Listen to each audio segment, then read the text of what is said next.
Bem-vindos a mais uma live aqui no nosso canal do YouTube, também sendo transmitida pelo Facebook. É isso, a gente está na live ao vivo e vivo, então vamos comemorar. E hoje eu vou receber aqui duas pessoas que eu conheci só virtualmente, como boa parte dos nossos encontros está rolando na atualidade. Queria saber também se vocês já fizeram novos encontros, novas parcerias, novos amigos, novos relacionamentos, como é que está sendo a conexão de vocês nesse momento de pandemia? Vocês fortaleceram laços, criaram novos laços?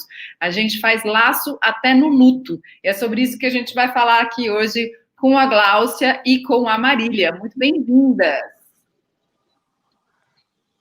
Obrigada. Olá, muito obrigada, Mariana. Muito obrigada por nos receber aí, né, na sua sala. Né? Nesses momentos, né, que estamos afastados fisicamente, estamos mais conectados, né? E foi possível, então, a gente organizar esse encontro aí hoje. Eu queria que vocês se apresentassem antes da gente começar a nossa conversa. Achei melhor vocês se apresentarem do que eu apresentar vocês. E daí a gente começa a conversar um pouquinho sobre o motivo da nossa live, como foi que a gente se conheceu, né? Tá ótimo. Muito obrigada, então. Prazer também de estar aí, compartilhando a sua sala com a amiga Marília, né? Eu sou Gláucia Tavares, sou psicóloga, sou de Belo Horizonte, mineira da Gema, né? Sou psicoterapeuta, trabalho aí com a questão das perdas, os lutos e a disposição das pessoas realmente de se reorganizarem, né? Esse ano a nossa rede de apoio a perdas irreparáveis, que é a Rede AP, ela está caminhando para fazer 22 anos de existência, acolhendo enlutados de muitos lugares do Brasil e também abrindo aí unidades fora do Brasil. Então, é um momento importante das pessoas se sentirem amparadas. Se apresenta, parceira. Eu sou a Marília Guiar, também mineira, também de Belo Horizonte, também psicoterapeuta, sou professora, coordeno a pós-graduação de psico-oncologia e, junto com a Gláucia, coordeno também a pós-graduação em cuidados paliativos, ambas pela Faculdade de Ciências Médicas. Tenho um mestrado aí na área de luto, um doutorado também nessa área de perdas graves, quando a gente, no doutorado, estudamos a questão das tentativas de suicídio na adolescência, né? Que é mais ou menos o que nos fez participarmos do mesmo grupo, né, Mariana? E junto com a Gláucia, a gente já vem nessa caminhada aí também no AP e em outros projetos também. Já estamos nessa caminhada aí há mais de 15 anos, né? Caminhando aí lidando com as questões das perdas, dos lutos, das partidas, dos adoecimentos graves, né? Da morte, do morrer, nessas coisas assim. E com alegria, né, Mariana, que a gente vem anunciando aí que tinha um segredo, um mistério, e que hoje, com o seu apadrinhamento nesse momento, e o grande apadrinhamento também da amiga Karina, que permite esse encontro, né? Então, nesse momento, estamos aí a desvendar o nosso segredo mineiro. Então, vou contar antes como a gente se conheceu. A gente faz parte de um grupo formado pela Karina Fukumitsu, que é uma grande amiga, além de ser uma pessoa maravilhosa, uma psicóloga incrível, uma das maiores especialistas em suicídio no país. E a gente tem se reunido num grupo cada vez melhor e maior, né, para tratar dessas questões todas relacionadas aos enlutados e também às tentativas de suicídio. Eu me sinto muito honrada de fazer parte desse grupo da Karina, organizado pela Karina, né, porque também me sinto dona do grupo, assim como cada uma de nós, né? Ela está aqui acompanhando a gente, então, muito obrigada, Karina, pelo seu apoio, potência absoluta de vocês três, tentando muito. Tá linda, maravilhosa.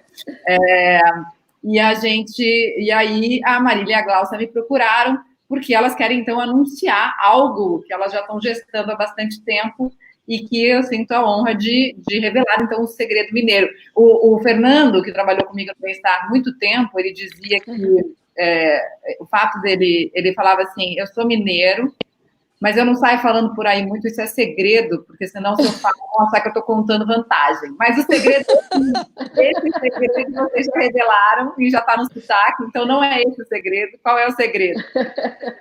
Então, quer apresentar, Marília? O segredo é esse, né? A MG, né? Também, além de Minas Gerais, nós descobrimos que nós somos Marília e Gláucia. Então, assim, né? E aí a gente está levando, né, essa parceria, assim, concretizando essa parceria agora, que é dessa caminhada que já vinha em comum, que um encontro profissional que se tornou um encontro pessoal, uma grande amizade, uma amizade de família, né? Hoje as nossas famílias são amigas, a gente tem essa felicidade de compartilhar essa caminhada também.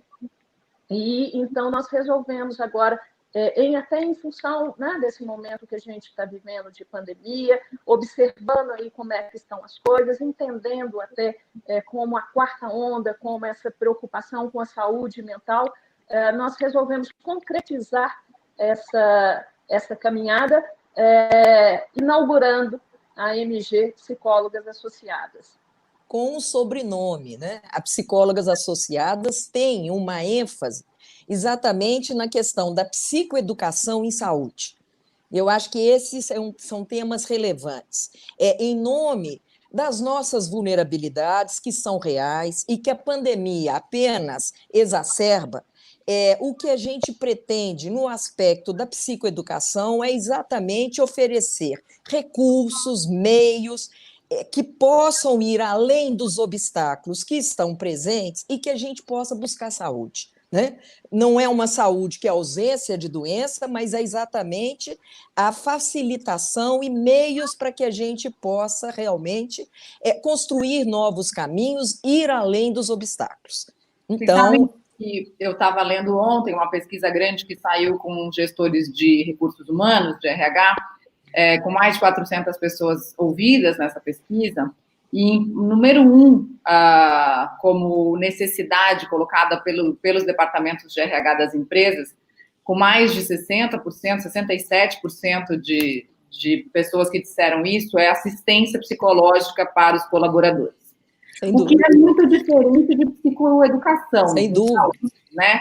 Então, eu acho que isso é algo importante, porque o que eu tenho visto muito é aquela solução de muitas empresas que contratam, seja plataformas, seja grupos de psicólogos que têm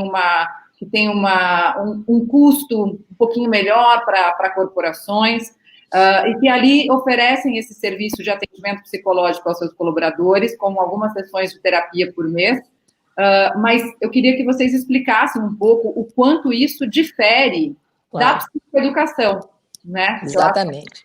Bem distinto, né? Se o modelo clássico, né, é da psicoterapia e muitas vezes de encontros em um processo longo, o que o momento pede é realmente que a gente trabalhe a despressurização, que trabalhe aí esse acúmulo de tensões que estão presentes, né? É uma ação que é muito comum no exterior, especialmente Europa, Estados Unidos, na questão do aconselhamento.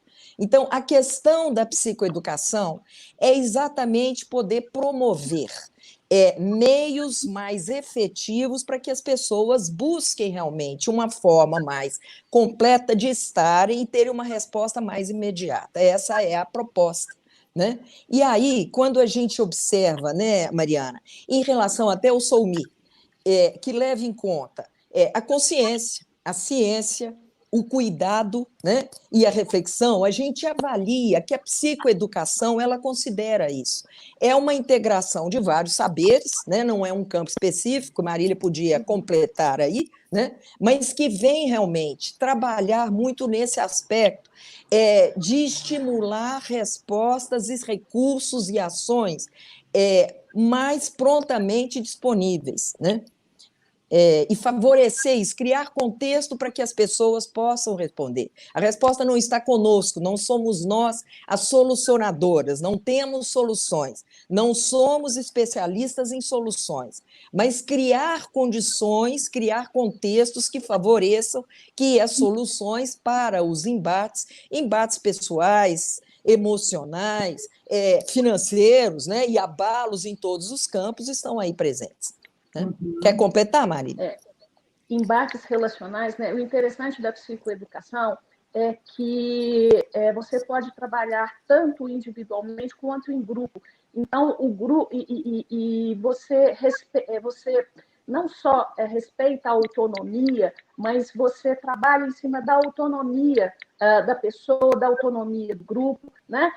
Então, os envolvidos eles se tornam responsáveis e copartícipes e responsáveis pelas soluções dos seus problemas e dos embates, né?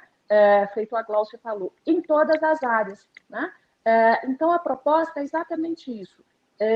Não é específico de nenhum campo do saber, a gente usa recursos da filosofia, da sociologia, da economia, né? O que diz respeito às nossas relações pode ser trabalhado neste contexto menos psicoterapêutico, daquela coisa fechada, hermética de consultório, né?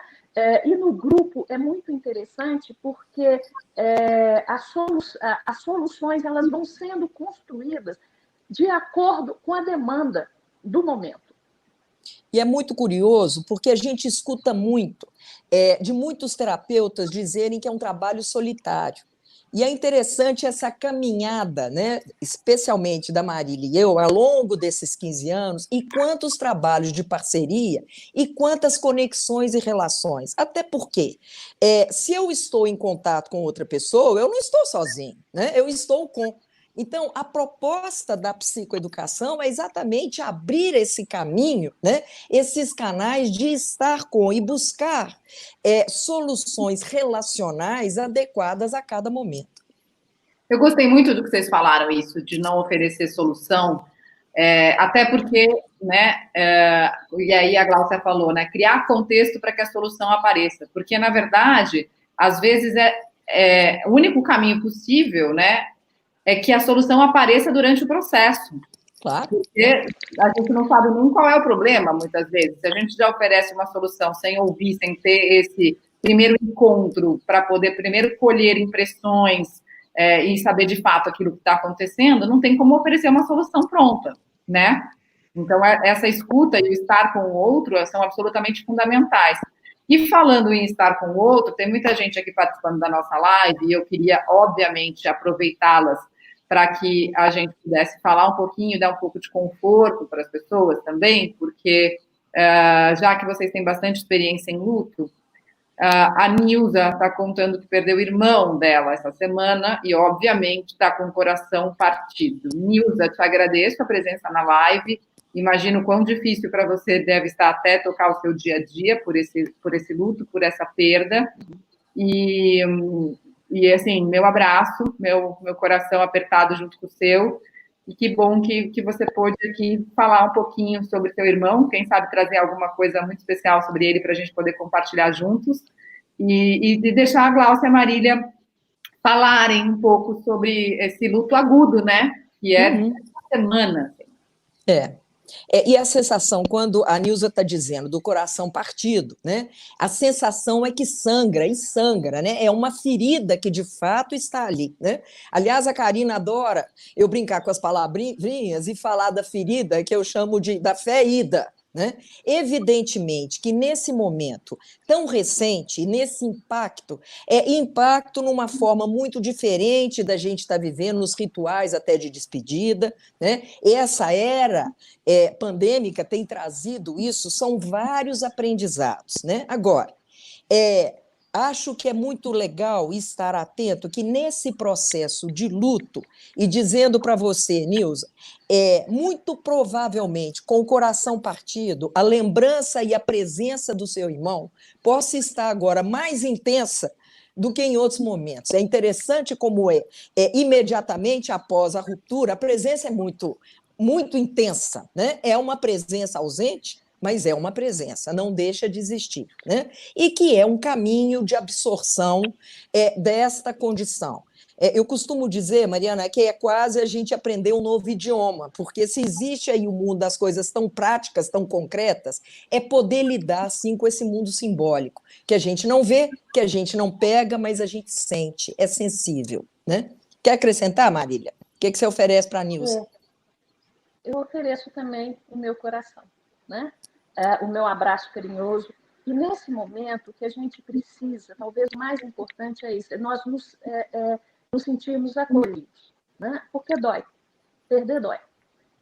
Pode ser um chavão, mas e dói de coração mesmo, dói no corpo, dói na alma, mas é preciso também a gente respirar, trazer esse ar novo, né? Até para a gente começar a acomodar essa dor, né?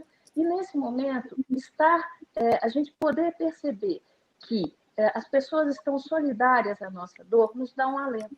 Isso aquece o nosso coração. Então, talvez seja um primeiro passo para eu começar a cuidar dessa ferida, né? Porque eu preciso cuidar dela. E talvez o nosso processo de luto seja exatamente isso. É o processo de eu cuidar dessa ferida. Nós temos, em Minas, nós tivemos um cirurgião plástico que era tanatólogo também, e ele falava disso, né? Que esse corte, ele precisa ficar uma cicatriz bonita, né? Até para honrar aquele que se foi, que não está mais aqui, né? Para que toda vez que a gente olhar aquele corte e aquela cicatriz bonita, vira aquela saudade, mas é aquela saudade gostosa de ter podido conviver com essa pessoa. E é uma fala bem colocada, porque é sim um tanatólogo, mas um cirurgião plástico, né? E a cirurgia plástica, ela capricha para ficar uma cicatriz bem feita. A professora Maria Helena Pereira Franco, nossa grande amiga, e uma referência também nos lutos, né? Essa semana ela deu uma entrevista e ela recupera uma imagem do Miyakoto falando sobre o processo de luto, que eu achei genial. Quando ela diz, olha, o processo do luto é um umbigo, e eu achei isso tão bacana, né? É uma cicatriz, porque o que é umbigo? É uma cicatriz de um corte, né? De um cordão umbilical, de uma situação que se rompeu, e que se a gente expandir isso, quer dizer, o que é o trabalho do luto? Nós vamos sim fazer esse corte, é isso que caracteriza o luto, é o rompimento desse vínculo visível, mas a memória, a relação amorosa, ela permanece, né? Eu costumo dizer que o amar, ele vai além da morte, certamente, né? A capacidade de amar. E fica imaginando, né, Mariana? Você lembrando da vovó mexicana, vai me contar que a vovó mexicana não está viva nesse coração. Claro que está, né? E eu achei genial você trazer Miyakoto com essa citação do umbigo, porque eu acho o umbigo algo muito ambíguo. Porque o umbigo, já que você gosta de brincar com as palavras, né?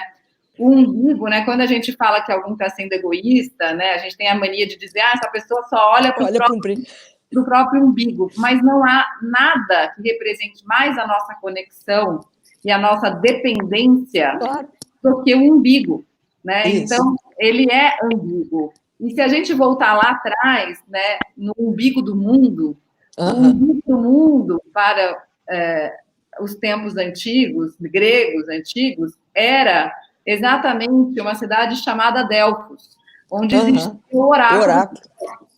E o que estava lá pregado como placa no oráculo de Delfos era uma frase que dizia: conheça-te a ti mesmo. A ti mesmo. Então, eu queria pegar isso para a gente falar um pouquinho de como a dor, seja a dor do luto, seja qualquer outra dor, ajuda a gente a entrar em contato com a gente. Sem dúvida. Por isso que talvez seja tão desafiador, né? Sem dúvida. E que não só entre em contato conosco, até porque o processo de se conhecer, ele é inesgotável, né? Antigamente a gente usava muito essa expressão, conheço o outro, o fulano, igual a palma da minha mão. Olha, conhecer o outro igual a palma da mão, acho que ele ficou pequenininho demais, né? E ficou muito previsível. A vida, ela é imprevisível, as pessoas também são, né? Agora, poder ir nesse caminho de luto, sim. E que se a gente puder ampliar o conceito de luto, né, Mariana? Que, claro, que tem aí o rompimento e por morte, mas vários lutos, porque, em tese, né, o processo de escolher, quando eu priorizo algo e também renuncio, é um luto. Né? Quer ver, Glaucia? Olha só o que a Ivana está falando, tem tudo a ver com isso aqui, ó. Morrer faz parte. Sair da Globo é pior do que morrer. E aí, eu achei lindo que ela falou isso, porque por muitos, acho que tem muita gente que deve concordar com ela, né? E, obviamente, para mim, essa foi uma escolha que gerou um luto muito grande, Claro, uma perda gigantesca, mas, por outro lado, é uma escolha que redefine o rumo da minha própria vida. claro. Portanto, ela traz para mim um novo significado, né? Um novo significado da vida. E aí, se a gente pensa que cada escolha é uma renúncia, e tem muita gente que deixa de escolher para não ter que renunciar a nada, né? Como é que a gente pode ajudar as pessoas com psicoeducação para que elas possam escolher sem tanta culpa, sem tanta vergonha, sem tanto ressentimento, sem mágoa, sem medo de perder? Porque é óbvio que perder dá medo, mas e a coragem, onde entra? Aprender a perder sem se perder. Essa é a máxima, essa é a logo do nosso app, né? E que naturalmente merece a gente avaliar. É impossível não perder. Se você quer ganhar, necessariamente você perde. Essas não são duas instâncias antagônicas, mas elas se complementam. Em tese, eu digo, onde a gente não aprender a perder, a gente vai viver muito mal, porque a gente também deixa de usufruir daquilo que está disponível. Conta aí, Marília, completa. Pois é, e quando fala, né, tem gente que não escolhe com medo de perder, não escolher é também escolher. Né? Então, se eu não faço uma escolha, eu estou abrindo mão de algum desses caminhos, então eu estou perdendo esse caminho também. Olha como é que esse negócio de perder é meio, né, também ambíguo. Né? Agora, o luto é uma ótima oportunidade. É claro que você falar isso para alguém que acabou de perder dói mais ainda. Né? Mas, assim, não tem como reverter. Né? Mas eu posso aproveitar este momento para entrar em contato comigo, para entrar em contato com o meu entorno, para reavaliar as minhas relações, para reavaliar as minhas escolhas e ressignificar. Né? É claro que qualquer decisão, né, e você falou aí da sua decisão e da importância disso, isso redefine a nossa vida. A morte tem isso, né? Ela redefine a nossa vida.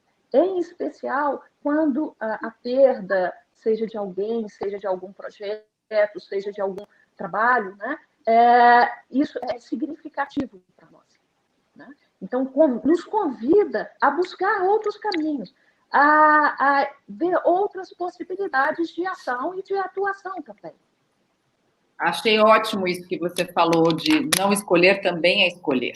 Também escolher. Muitas vezes a gente perde essa perspectiva, né? A gente fez um curso sobre mudança na plataforma da Soumi, que está lá disponível, soumi.com, para quem quiser, em que tem uma frase da Cíntia Alves, que é psicóloga, que é nossa colaboradora e que está sempre junto em projetos, enfim, uma pessoa incrível, e ela diz o seguinte: como é que estaria a sua vida daqui a um ano se você continuasse fazendo tudo exatamente igual ao que você faz hoje? E daqui a 5 anos? E daqui a 10 anos? E daqui a 20 anos? Né? Por que não mudar hoje o que você não quer lá na frente? Então... e são questões interessantes, e isso é bem elogio mineiro, né? Nossa, fulana, você está ótima, você não mudou nada, né? Ou se quiser elogiar uma noiva, a noiva ficou tão linda, ela nem parecia ela, né? São formas curiosas da gente avaliar, né?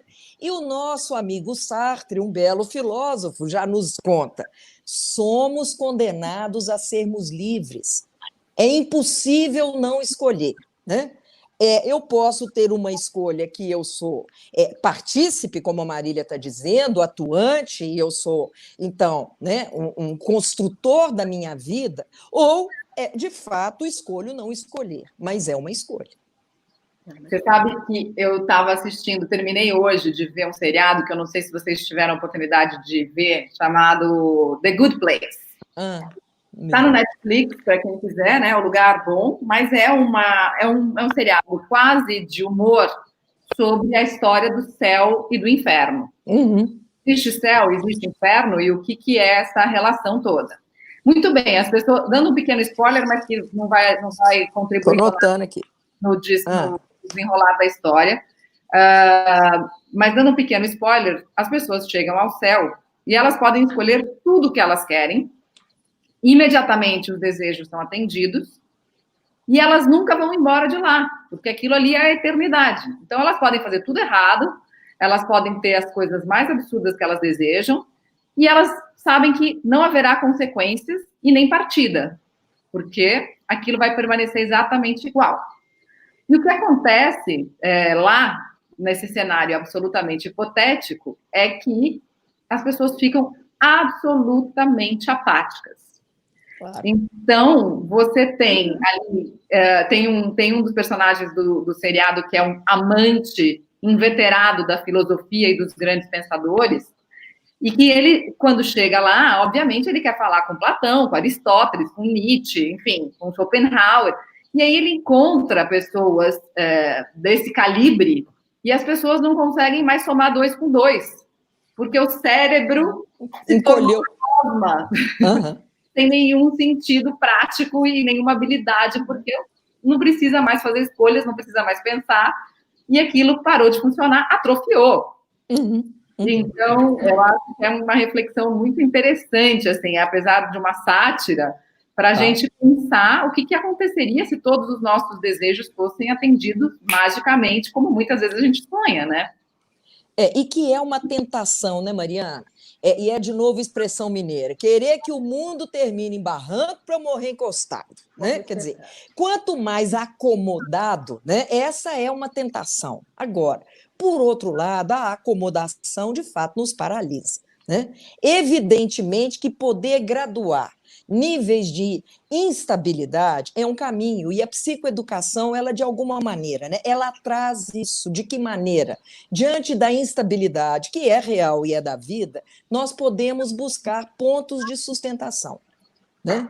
Porque, de fato, você imagina, né? Marília gosta muito do piso. Apresenta o piso aí, Marília. Gosto muito da sua imagem. Quando a gente começou essa história toda, nos recolhendo, esse medo todo que estamos vivendo aí, né, essa quantidade de incerteza, como se antes a gente tivesse alguma certeza, né? Eu tive a metáfora que me veio, foi assim, a gente está pisando em chão de gelatina. Né? Então, tem uma certa forma, mas não tem uma certa solidez, mas não é sólido o suficiente para garantir a nossa sustentação. E a gente fica pensando, em que momentos da vida a gente pisou em solos mais rígidos, por exemplo. Né? Quando a Nilza veio falar do coração partido, eu acho que a imagem talvez sirva para ela também, desse momento em que o chão, essa instabilidade das nossas bases, ela complica um pouco a nossa sustentação. Mas a gente pode se sentar um pouquinho. A gente não precisa caminhar o tempo inteiro. Né? A gente pode sentar um pouquinho, respirar, esperar passar, né? Um pouquinho, quem sabe um pouquinho mais de frio, a gelatina fica um pouquinho mais durinha, a gente arrisca mais uma caminhada, né? Depois sente que essa instabilidade não voltou a ficar instável demais, a gente pode se assentar de novo. Então, a psicoeducação, ela contribui exatamente para a construção até desse caminho. E é a partir de cada um. Quando a gente fala não traz solução, porque não tem receita de bolo. Né? Mesmo porque a mesma receita de bolo, para cada mão que fizer, vai sair um bolo diferente. A gente sabe disso. Né? Então, a psicoeducação ela vem contribuir também para isso, a gente precisa aprender muito. Né? A nossa caminhada é uma caminhada de aprendizagem. E se estamos falando de educação, né, estamos falando de que precisamos aprender. E que não vem pronto. Não vem pronto. Essa caminhada ela vai sendo construída passo a passo. E já essa imagem, a imagem do coração partido, e de fato isso é descrito na literatura, né, Nilza? É a síndrome, sim, do broken heart, do coração partido. No nosso segundo livro, que se chama A Vida Continua, nós pedimos para um casal de médicos que eles perderam um filho, ele cardiologista e ela neurologista, que escrevessem a respeito disso, da síndrome do coração, mas não dentro de um aspecto médico, mas deles como pais, naturalmente, buscando esses caminhos, né? Então, a metáfora é essa mesmo, né? Agora, é a possibilidade de se reconstruir, né? De buscar reparação. Essa é uma palavra que eu gosto muito dela, né? E é o nome da nossa rede. A nossa rede de apoio a enlutados, que foi uma iniciativa pioneira no Brasil e que esse ano, então, completa em outubro 22 anos, ela inicialmente foi denominada de apoio a perdas irreparáveis e que, nos últimos 4 anos, ela ganhou, parênteses, e que virou irreparável, que é ir para a reparação, né? Agora, isso é um processo, não se supera. A palavra superar, ela é quase ofensiva. Se na palavra superação, no processo de luto, é considerado como algo que acaba. Não, não acaba. Esse processo não esgota, mas a gente vai aprendendo a compatibilizar a dor também com aprendizados, formando, sim, ilhotas de bem-estar, de entender que a reparação não é uma deslealdade à memória do ente querido, mas é uma maneira até muito pelo contrário, né? Fico vendo aí, né, quando eu mencionei a sua avó, né, Mariana? Dá uma sensação muito boa de trazer presente, né? Como a mim também, é uma sensação muito agradável de saber que não acabou, né? Não acaba, né? Não, e outro dia, na semana passada, a gente teve 2 lives que eu achei muito emocionantes aqui. Uma de um capelão maravilhoso, carioca, o Eudenício, e ele falou muito sobre esse processo da morte, e também do Rodrigo Luz, que também trabalha, é um psicólogo, que trabalha com cuidados paliativos, né, falando sobre o momento da morte, da perda, né, de que muitas vezes o que é difícil no luto é que a gente fica com aquela imagem da perda, do ir embora e dos últimos momentos como o resumo da vida, né? E, na verdade, o Rodrigo chamou muita atenção, o Eudenício também, sobre o que é a história, né? O quanto a história não é o fim da história. Claro que não. A história é todo um percurso, né? E a gente voltar, né? Fazer a nossa caminhada de volta ao começo desse percurso e ir resgatando todos os momentos significativos, alegres, felizes, e até os momentos mais difíceis mesmo, para que a gente possa ter tudo isso dentro da gente, para levar conosco adiante aquela vida que continua, porque se ela está de alguma maneira dentro de nós, e aí puxando para a história dos mexicanos, dos toltecas antigos, diziam, resumidamente, não é bem esse o conceito, mas que morrer, existia 3 momentos para a morte. O primeiro momento da morte é o momento em que você se depara com a sua fragilidade e sabe que vai morrer. Toma consciência da morte. O segundo momento da morte é o momento em que você morre de fato. E o terceiro momento da morte, e último para os toltecas, é aquele momento em que ninguém mais, nesse plano, fala sobre você.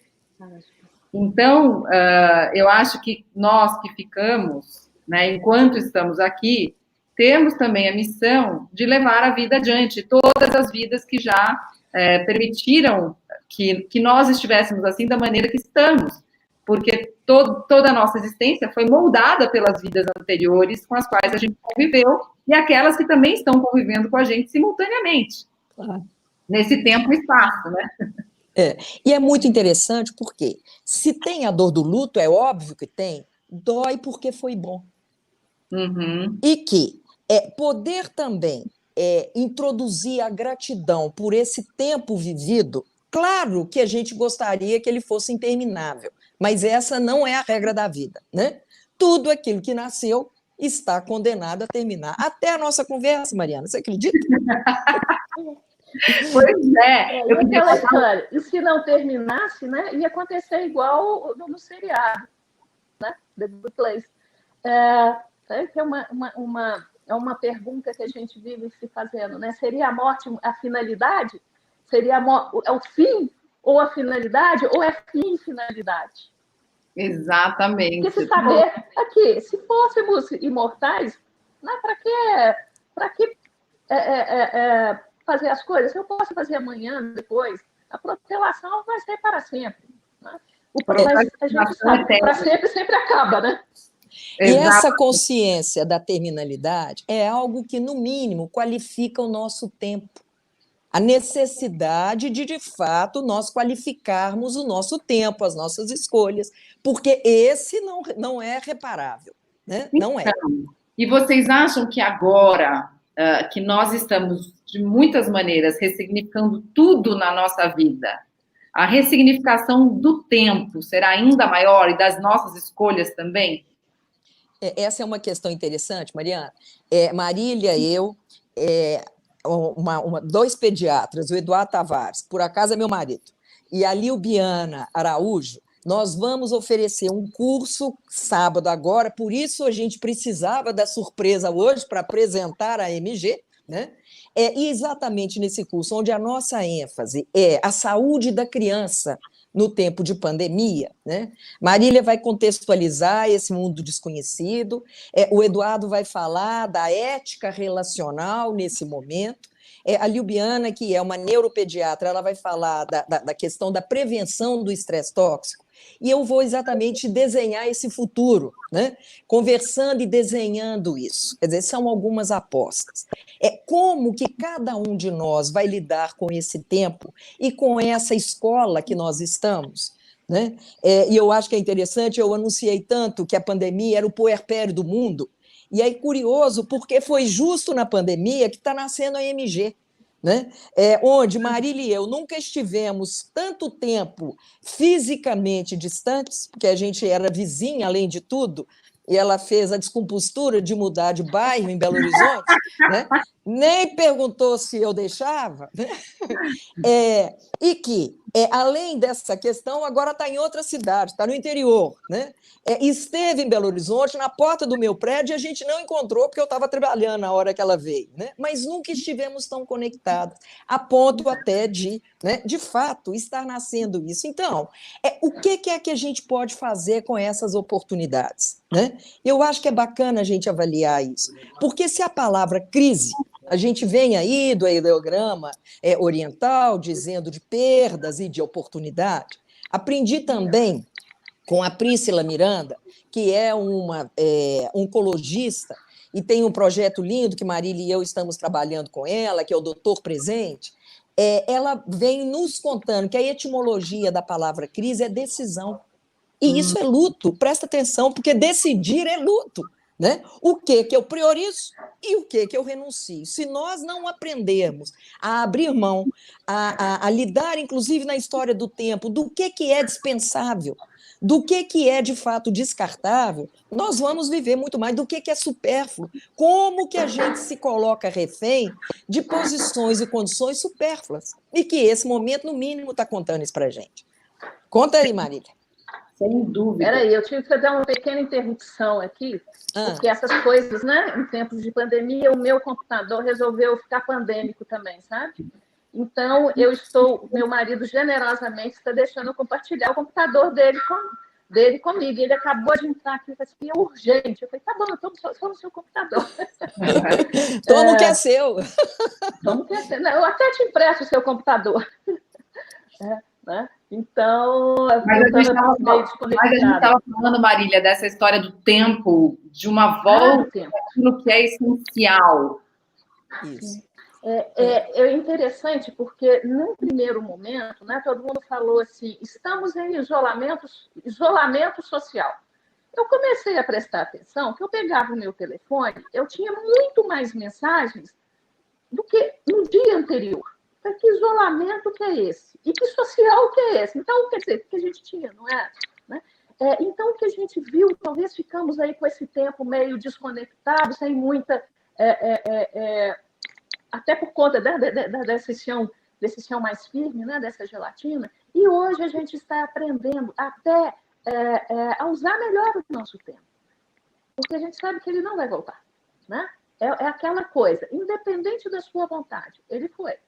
E ele vai continuamente. Então, saber utilizar o seu tempo, e talvez este momento em que todo mundo se recolheu em casa e achando que em casa, eu vou ter todo o tempo do mundo. Não, o tempo é o mesmo. E neste momento, a gente está significando melhor. fazendo talvez essa possibilidade de fazer melhores escolhas e trabalhar com as nossas renúncias, porque os nossos lutos aí, que também existem. É claro que estamos aí já há mais de 100 dias, né, recolhidos, isso temos perdas também. Né? Essa liberdade de ir e vir significa uma perda para nós também. E achar que por causa disso, porque não nos locomovemos, o tempo aumentou? Não, ele continua do mesmo jeito. Isso nos convida, inclusive, a sermos mais conscientes de como seguir adiante. Que se a gente avaliar, né, na ideia do tempo, é a dimensão mais democrática que a vida nos oferece. Todo mundo tem um quinhão de 24 horas, todo mundo tem.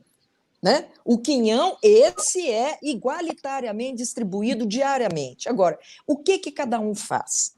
E aí é interessante, porque Sócrates nos conta o seguinte: a educação é a iluminação de uma chama, não o enchimento de um recipiente. E eu acho que é interessante a gente avaliar isso, né? Fala de novo, fala de novo. Olha que legal. Fala em nome de Sócrates, olha lá, dando vida a Sócrates. Maravilhoso. A educação é a iluminação de uma chama, não o enchimento de um recipiente. Incrível. Né? Então, se a gente identifica realmente essa necessidade aí, né, Mariana, fazer essa distinção do que é essencial e do que é supérfluo, né? Entre as coisas que... E a psicoeducação, ela caminha até para poder a gente ter noção disso. Quantas coisas que a gente sofre, e especialmente no trabalho de luto, porque a gente perde para valer, perde o físico, mas o convívio, a memória, a lembrança, a relação amorosa, isso não. Isso não. Eu costumo dizer que isso é 90% da história, tá? 10% é apenas a nossa constituição aqui, física. Tá? E a gente está vendo isso muito agora na pandemia, né? Porque eu, por exemplo, há 3 meses sem ter meu pai, até porque eu não tenho mais minha mãe, que já se foi há 21 anos, mas, assim, a nossa convivência, que não existe fisicamente, ela está absolutamente presente. Claro. Né? E uma coisa que eu falo muito surpreendente, Mariana, eu tenho uma neta de 10 anos, que naturalmente não conheceu a minha filha, que faleceu há 22 anos, né, 21 anos. E ela tem saudade da tia que ela não conhece. E eu acho isso lindo demais. Ô, vó, será que o Deus sabe que eu tenho saudade da tia Cacá? Eu acho isso. Isso, para mim, é uma coisa fantástica. Quer dizer, a presença simbólica, e não é uma situação mórbida, não é dizer que a gente não possa falar. Né? A gente pode falar e contar histórias. Né?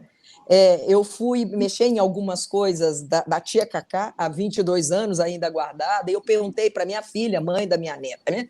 Você tem interesse de ver isso? E a minha neta, rapidamente, não jogue nada fora. Ela nem sabe o que era, mas ela assumiu aquilo. Né? Quer dizer, é uma condição muito interessante para a gente poder lidar ao longo desse tempo. Né?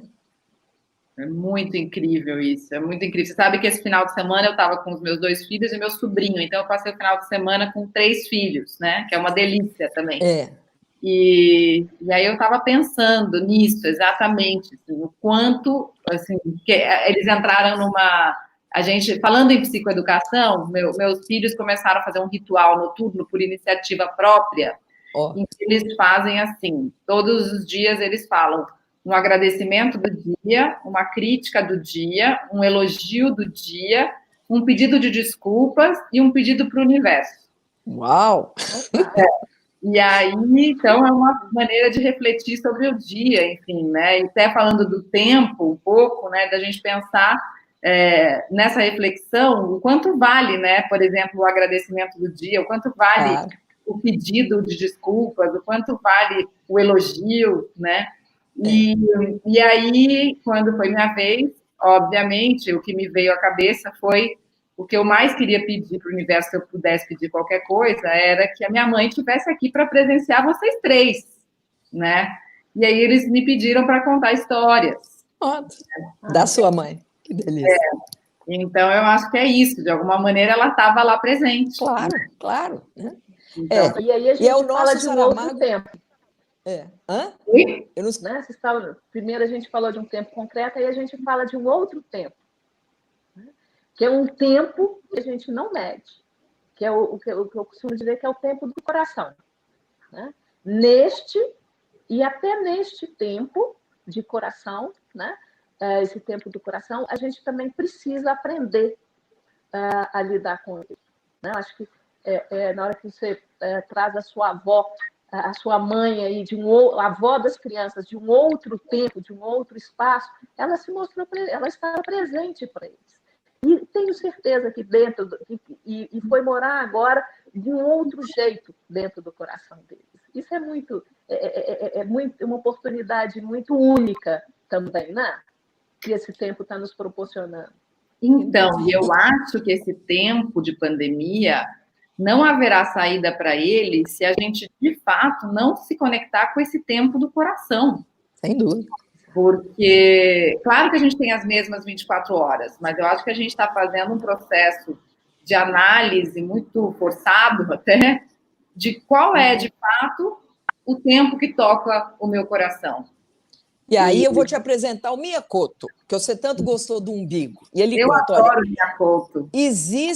Eu adoro Guimarães Rosa, e eu acho que eles têm grandes afinidades. Muita, né? E aí Miyakoto nos conta. Existem, no entanto, várias formas de pobreza. E há, entre todas, uma que escapa às estatísticas e aos indicadores.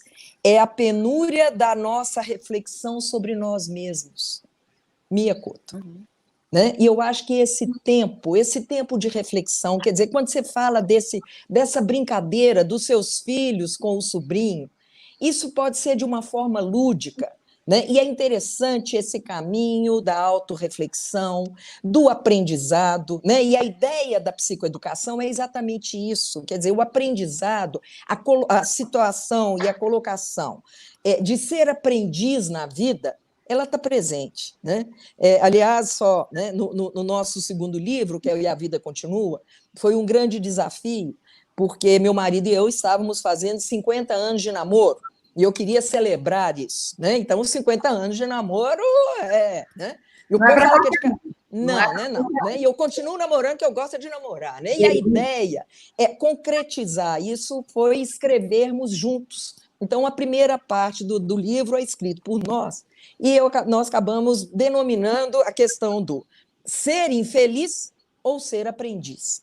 E eu vejo que a proposta da psicoeducação é essa.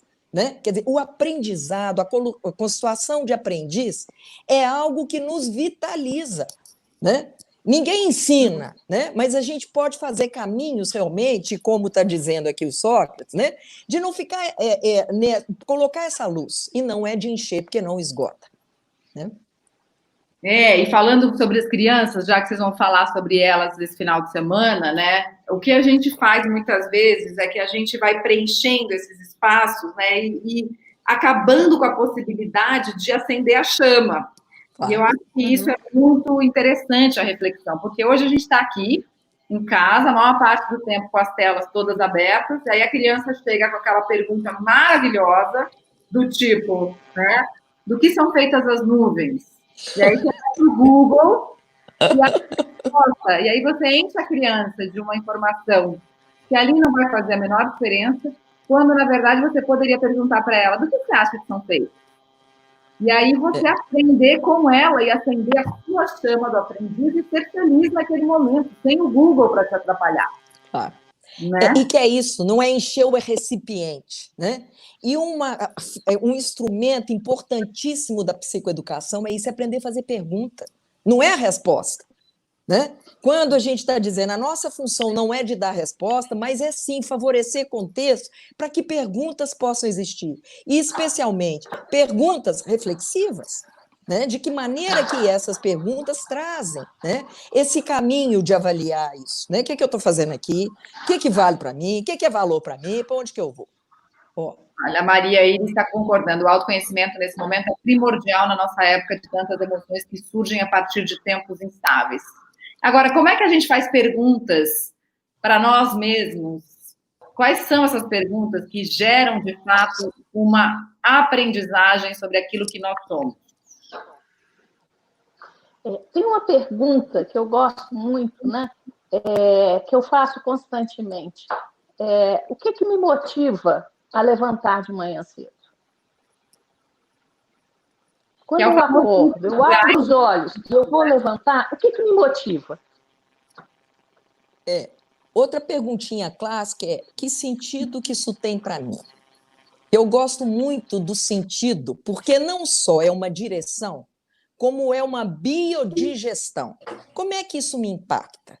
Né? Como é que eu posso ir além das emoções e, de fato, construir sentimento, que é essa integração da capacidade de pensar e também de ter visceralidade?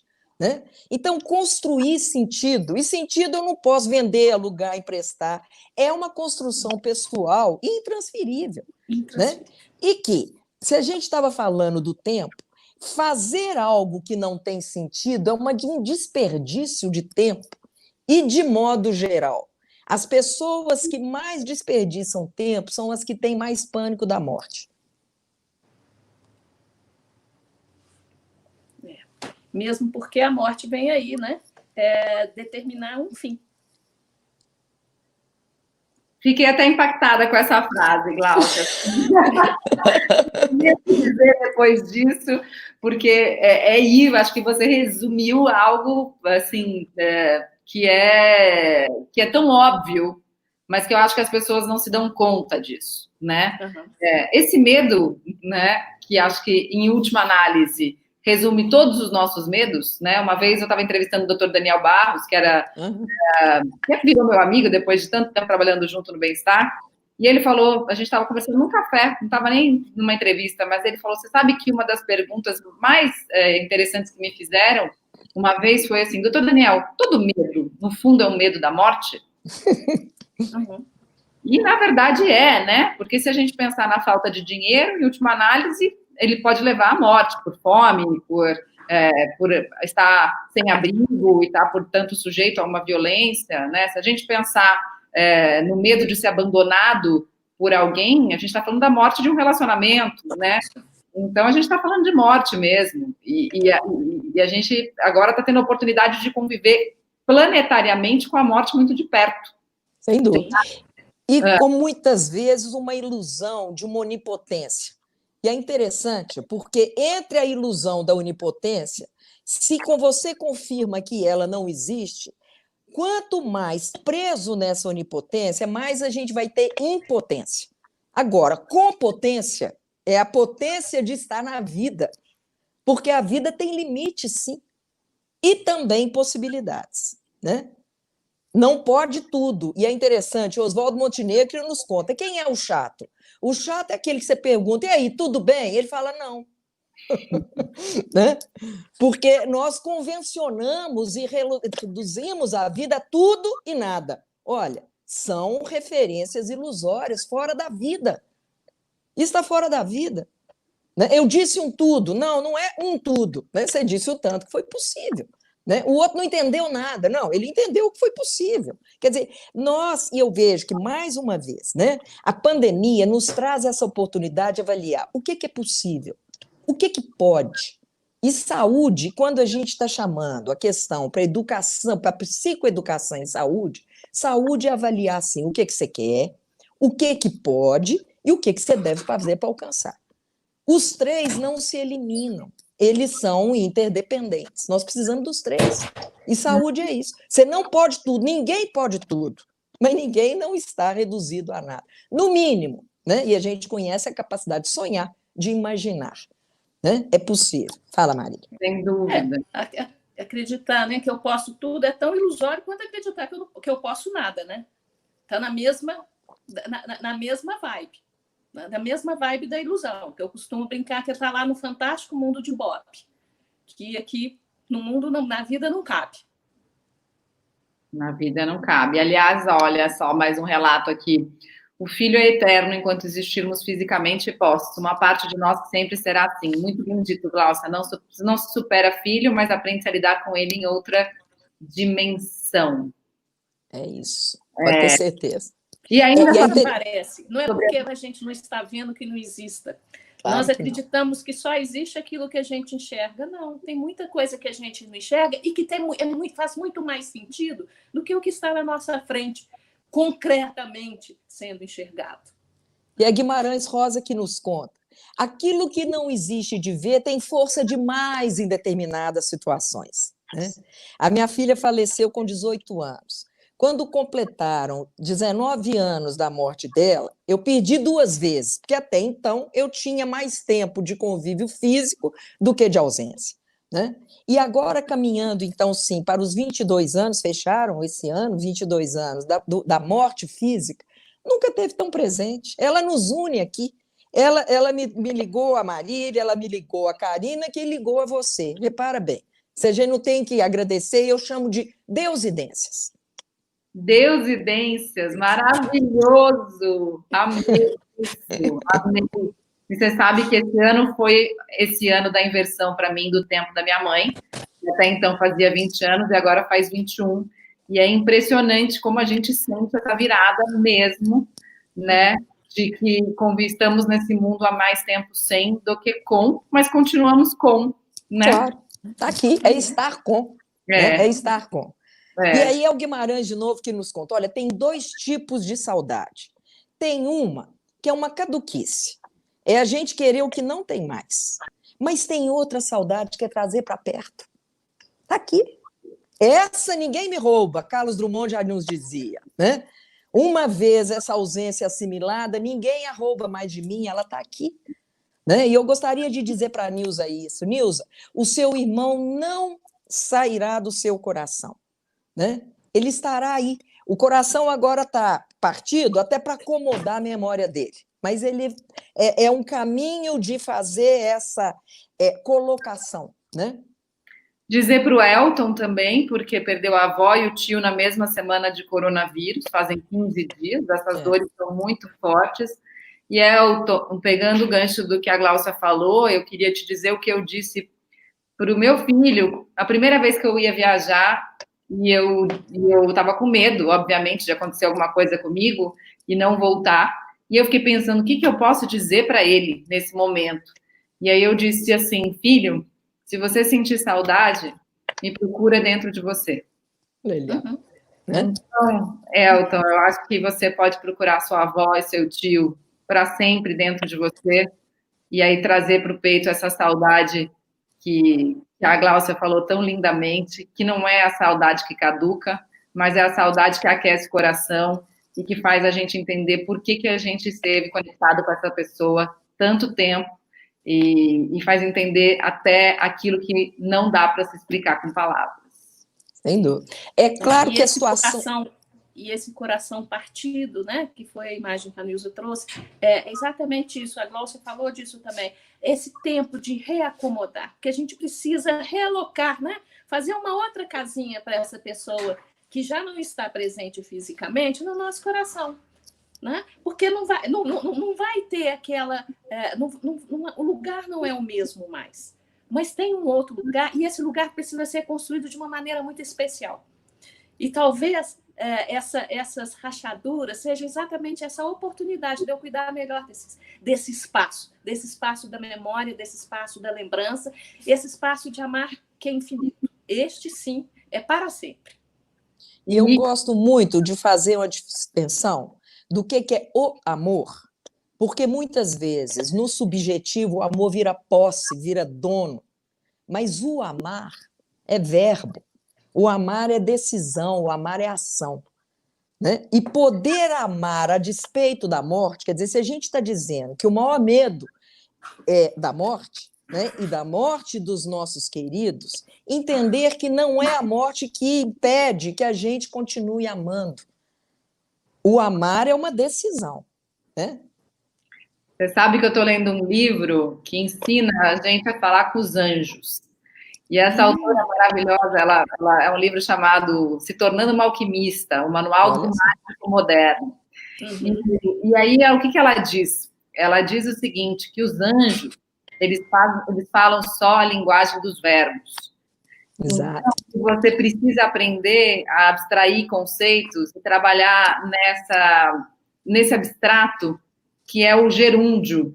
Então, olhar para a Gláucia não como a Gláucia, mas a Glauciando, a Marianando, a Marianando, né? O que fica da Gláucia quando a Gláucia vai embora? Porque fica o reverberar dessa nossa conversa, fica a energia, fica o sentido, fica algo que só eu senti, que só a Marília sentiu, que cada um que está aqui ouvindo a gente sentiu de cada uma de nós e do nosso encontro também, né? Porque esse encontro vai continuar ressoando. E aí tem gente querendo saber onde vê o encontro de sábado. Ah, pois é. O encontro ele está disponível e pode entrar em contato com as nossas redes. glauciatavares.psico é o curso que vai ser, então, sábado. Marília, põe sua rede.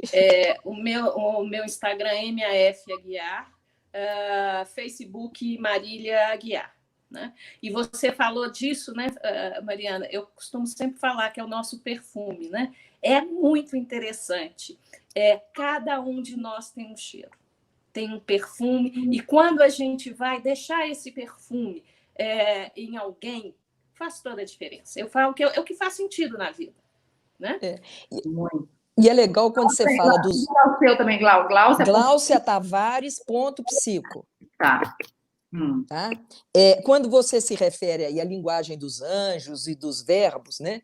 Eu me lembro aqui em Belo Horizonte, uma professora minha da graduação, uma grande amiga, minha epistemóloga, que é a Maria José Vasconcelos, que ela chama muito atenção para isso, para que a gente possa conversar usando verbos e advérbios. O perigo de congelar e de rotular no substantivo. O fulano é assim. Não, ele está sendo, né? E é um gerúndio bacana de ver, até porque é um processo, né?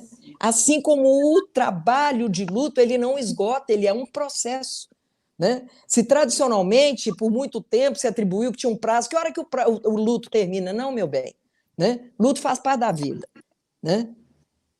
É um processo. Terminar com essa mensagem da Renata aqui, ó. Quantas palavras que acolhem um coração partido pela falta e pela saudade. A saudade é o amor que fica nesse processo. Então, nós vamos ficando por aqui, deixando o nosso perfume, que eu acho que trouxe muito conforto e muita alegria para quem estava assistindo a gente aqui. Muitas mensagens aqui emocionadas. Eu também fiquei muito emocionada com o nosso papo. Obrigada por vocês terem agradeço esse encontro. E estou esperando vocês na plataforma da Soulville para a gente fazer lá um curso sobre luto. Eu vou passar para vocês por e-mail. Ô, Glaucia, eu quero todas as frases que você citou na nossa live. Eu só queria citar mais uma das perguntas que a gente pode fazer para se conhecer melhor. E aí é uma pergunta de Clarice Lispector, que até está aqui no YouTube, que é maravilhoso um vídeo dela, vocês podem sair agora da live e já procurar esse vídeo, que é assim: se eu fosse eu, o que eu faria nessa situação? Ótimo. Então tem esse texto da Clarice, Se Eu Fosse Eu, que vale muito a pena assistir. Que legal. No YouTube, ela é maravilhosa também, né? Então, fica a dica aí, entre tantas outras. Um beijo para vocês. Agradeço, Mariana, muito obrigada. Agradeço, Karina. Obrigada, minha querida. Beijo para todo mundo que assistiu aqui. Todo mundo está dando obrigado, gratidão. Obrigada, meninas. Que lindas demais. Muito obrigada, show. Eu também quero as frases. Depois eu compartilho, Fátima. Obrigada. Um beijo para todo mundo. Tchau, tchau.